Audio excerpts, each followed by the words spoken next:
ओम श्री गुरु सत्ताई नमः। सभी को प्रणाम। पिछले वीडियो में हमने सुना संयम साधने से शरीर बल, तथ्य, तर्क और सत्य की कसौटी पर खोटे सिद्ध होने वाले प्रतिपादनों को अस्वीकार कर मनोबल और अवांछनीयता, कुरीतियां, सामाजिक बुराइयों से समझौता न कर उनसे संघर्ष कर आत्मबल बढ़ाने की साधना की जाती है। सुविधा का जीवन तो कोई भी बिता सकता है, पर परीक्षा की घड़ी कर्तव्य की कसौटी पर कसे जाने पर ही मनुष्य की असली पहचान होती है। साहसी ही आगे बढ़ते हैं, पराक्रमी ही सफल होते हैं। प्रतिकूलताओं से जूझना ही पड़ता है। क्रोध के आवेश में मनुष्य स्वयं अपंग हो जाता है, फिर चाहे मनुष्य कितना ही तेजस्वी, पराक्रमी क्यों ना हो। इसीलिए सज्जनता व प्रखरता साथ चलनी चाहिए। आइए इसी क्रम को आगे बढ़ाते हैं। शिव पार्वती संवाद की अमर कथा सुनकर जरा मृत्यु से निवृत्त हुए शुक काया में अर्थात तोते के शरीर में निवास करने वाले महर्षि वैशंपायन का एक बार सुमेरु पर्वत पर महाप्रलय में भी एकमात्र जीवित रहने वाले देवात्मा मार्कंडेय जी से मिलना हुआ। दोनों ने हर्षाभिव्यक्ति की और नमन बंदन के उपरांत परमार्थ चर्चा करने लगे। महर्षि वैशंपायन एवं देवात्मा मार्कंडेय जी का व युगांतरीय चेतना के संदर्भ में मिलकर परस्पर जानकारी प्राप्त करना एक ऐसे तंत्र का द्योतक है जो युगों युगों से ऋषि गणों के मध्य चलता चला आया है। इसी माध्यम से वे अदृश्य जगत की भूत, वर्तमान व भविष्य की गतिविधियों का पर्यवेक्षण, विश्लेषण एवं क्रियान्वयन हेतु निर्धारण करते आए हैं। महर्षि वैशंपायन जी ने शुक योनि में अर्थात तोते की योनि में तत्व ज्ञान सुना था। शिव पार्वती की तत्व दर्शन चर्चा में आसपास कोई जीवधारी शेष न रहा था। विधि का विधान ही कुछ ऐसा था कि तोते की योनि में बैठे महर्षि महाप्रज्ञा के उस तत्व ज्ञान का श्रवण कर सके जिसने उन्हें अमर बना दिया। काया बदलती रहती है, पर ब्रह्म ज्ञान शाश्वत है। उनसे चर्चा कर रहे देवात्मा मार्कंडेय जी मृकंड ऋषि के पुत्र थे। वे भी चिरायु माने जाते हैं। जिस समय प्रलय ने सारे जगत को निगल लिया, उस समय भी वे बचे रहे। ये आख्यान यही स्पष्ट करता है कि देवात्माओं का महाप्रलय भी कुछ नहीं बिगाड़ पाती। अपने शील व परहित हेतु तपस्या के कारण ऋषि मार्कंडेय भगवान शंकर से वरदान पाकर अजर अमर हुए। भूत, भविष्य और वर्तमान के सभी ज्ञानों के ज्ञाता बने तथा पुराणों का आचार्यत्व भी उन्हें प्राप्त हुआ। प्रलय का अर्थ है महाविनाश, संहार। खंड प्रलय अनेक कल्पों में होती रही है। ये भगवान की माया का ही वैभव है मनुष्य को सतपथ पर लाने के लिए।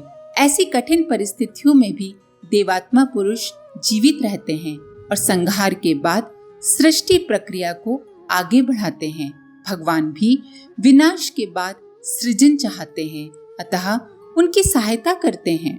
ब्रह्मा जी ने प्रलय के समय मानव बीजों की रक्षा की ताकि अपना प्रजापति वाला कर्तव्य निभा सकें व सृष्टि बनी रहे। इसी प्रकार रावण का भगवान के हाथों संहार हुआ, परंतु देव पुरुष विभीषण जीवित रहे तथा वे भी चिरायु माने जाते हैं। महाभारत युद्ध एक विनाश लीला के रूप में संपन्न हुआ, जिसमें अधिकांश लोग मारे गए, परंतु श्री कृष्ण समर्पित धर्मपरायण पांडवादि जीवित रहे। यह अनादि काल से चला आ रहा सृष्टि का क्रम है। वैशंपायन जी ने मार्कंडेय जी से कहा, देव, जब प्रज्ञा युग का शुभारंभ हो रहा था, तब भगवान विष्णु और देवर्षि नारद के बीच कुछ गुप्त मंत्रणा हुई थी जो मनुष्यों के लिए मंगलमय थी। एक योजना बनी और एक नीति निर्धारित हुई थी, इतना ही विदित है। उस प्रसंग में आगे क्या हुआ इसकी कोई जानकारी नहीं मिली। आप तो त्रिकालज्ञ हैं।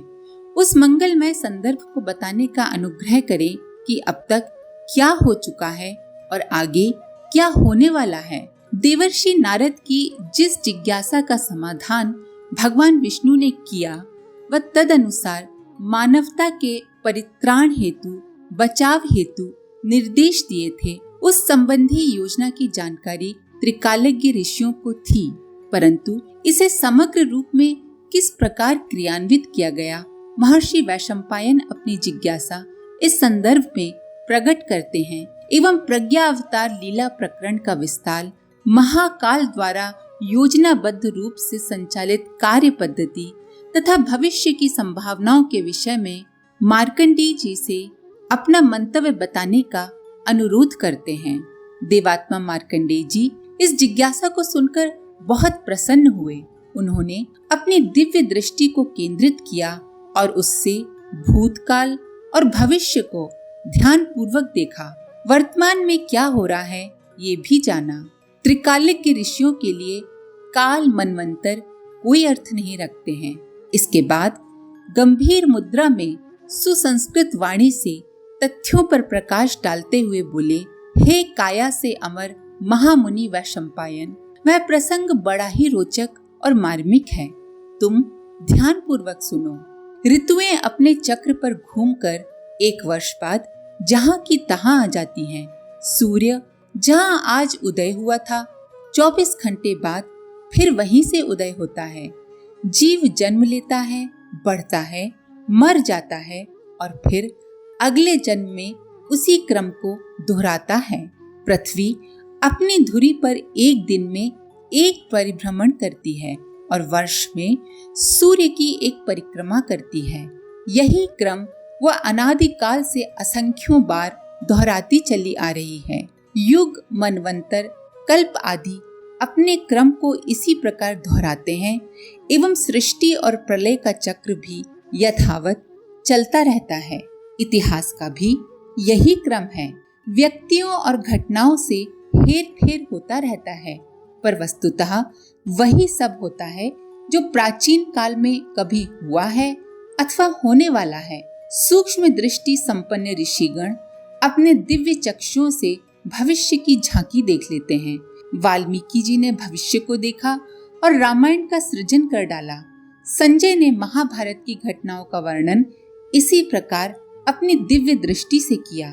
भगवान के 24 अवतारों का वर्णन श्रीमद् भागवत पुराण के 11वें स्कंध के 4थे अध्याय में हुआ है, जिसमें राजा निमि की जिज्ञासा शांत करते हुए योगीश्वर द्रुमिल ने अपनी दिव्य दृष्टि से आदि पुरुष से लेकर निष्कलंक अवतार तक का वर्णन किया है। पिछले 23 अवतारों के बारे में भी जो कहा है वे घटनाक्रम भिन्न भिन्न समय, कल्प और मनवंतरों में घटित हुए।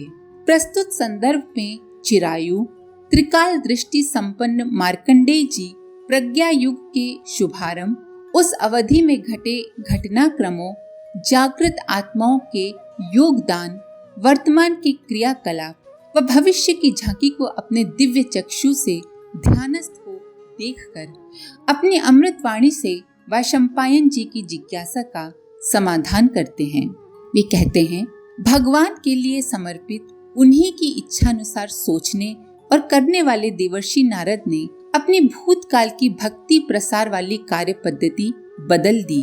वे युग धर्म के अनुरूप ज्ञान और कर्म की उत्कृष्टता का प्रसार करने लग गए। भगवान के लिए समर्पित व्यक्ति उन्हीं की इच्छानुसार चलता है और अपनी क्रिया पद्धति का निर्धारण करता है। चंदन के समीप उगे झाड़ झंकड़ों के सुगंधित बन जाने और उसी मूल्य में बिकने की किंवदंती है। पारस को छूकर काले, कुरु और सस्ते मोल वाले लोहे का सोने जैसा गौरवास्पद बहुमूल्य धातु में बदल जाना प्रख्यात है। स्वाति की बूंदों से लाभान्वित होने पर सीप जैसी उपेक्षित इकाई को मूल्यवान मोती प्रसव करने का श्रेय मिलता है। पेड़ों से लिपटकर चलने वाली बेल उसी के बराबर ऊंचा जा पहुंचती है और अपनी प्रगति पर गर्व करती है, जबकि वो अपने बलबूते मात्र जमीन पर थोड़ी ही दूर रेंग सकती है।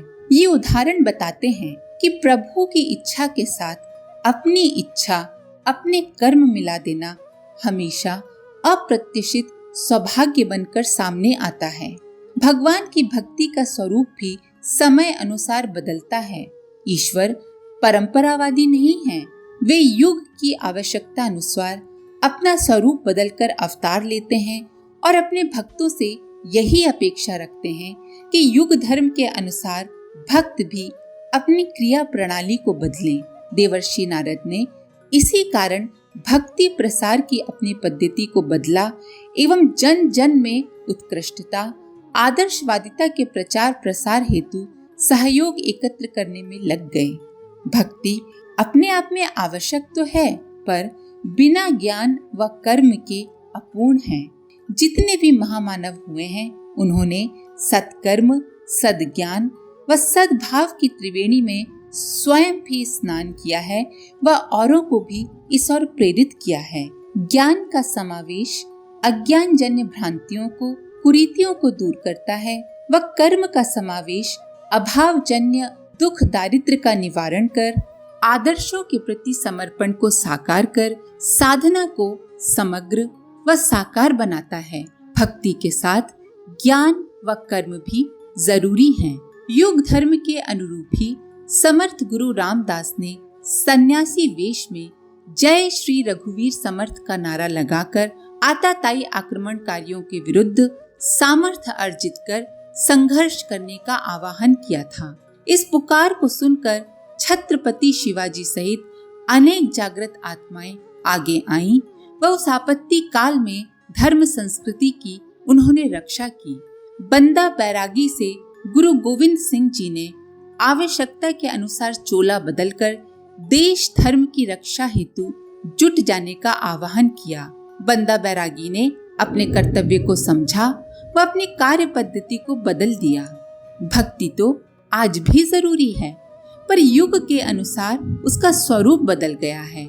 आज चिंतन में व्याप्त भ्रष्टता और अंतःकरण में छाई असुरता के निवारण हेतु आदर्शवादी उत्कृष्टता का प्रचार प्रसार जरूरी है। ये भी भक्ति का ही स्वरूप है।